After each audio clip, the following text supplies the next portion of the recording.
কিন্তু বাছা মই মই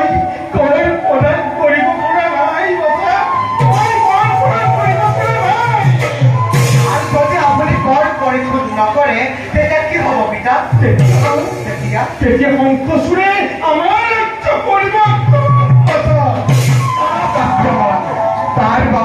তাৰ বাবে কোনো চিন্তা নাই পিতা পিতা সত্যৰ সন্তান হয় হয় নিশে বুজি আছো দেৱনাৰায়ণ তেওঁৰে আশীৰ্বাদত সহজে জিলিম্ৰ পিতা চাই বুলি চাওক কাৰণে সময় ক্ষেত্ৰত তাৰ বাবে কুণ্ঠাবোধ নহ'বলাবি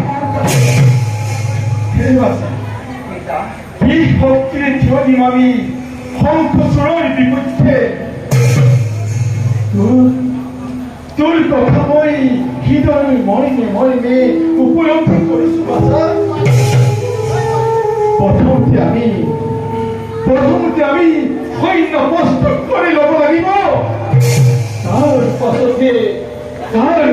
থিয় দিব পাৰিম আমি সময় ক্ষেত্ৰত বাছা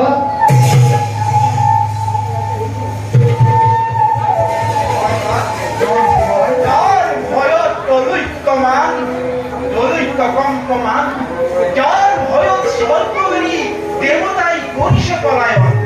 এনে জনর ভূমে কিদরে গরিবা সময় আর আমি বড় দিন তোমার কাকলৈ দিন যুদ্ধ ক্ষেত্ৰত আছে যাৰ ভগৱানৰ সহায় তাক লৈ তাৰ আশীৰ্বাদত উপস্থিত ৰণক্ষেত্ৰত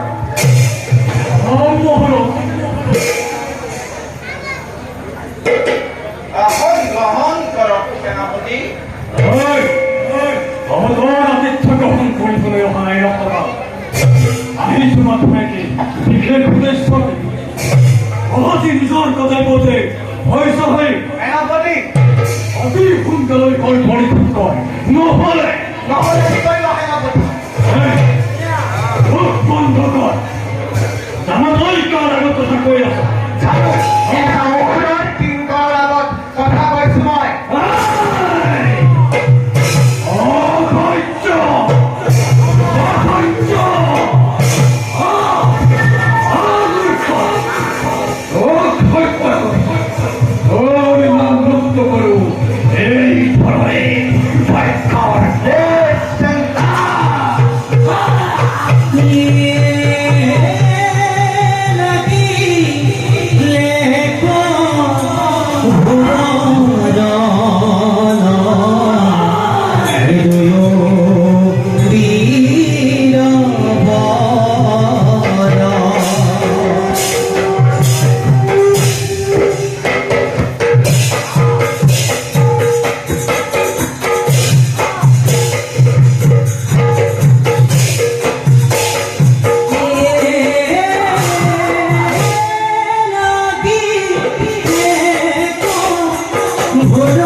Hoy,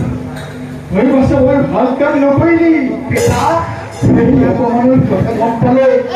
অন্তচুৰ আহিব আমাৰ ৰাজ্যলৈ। চিন্তিত নহবা, আহিলে আকৌ সেই অধম দৈত্য। তাৰ বাবে কণ্ঠাগোট নহকলাপি। পিতা, আজি শস্যৱতী বুজাবৰ শক্তি নাই। ঠিকেই কৈছে। ব'লা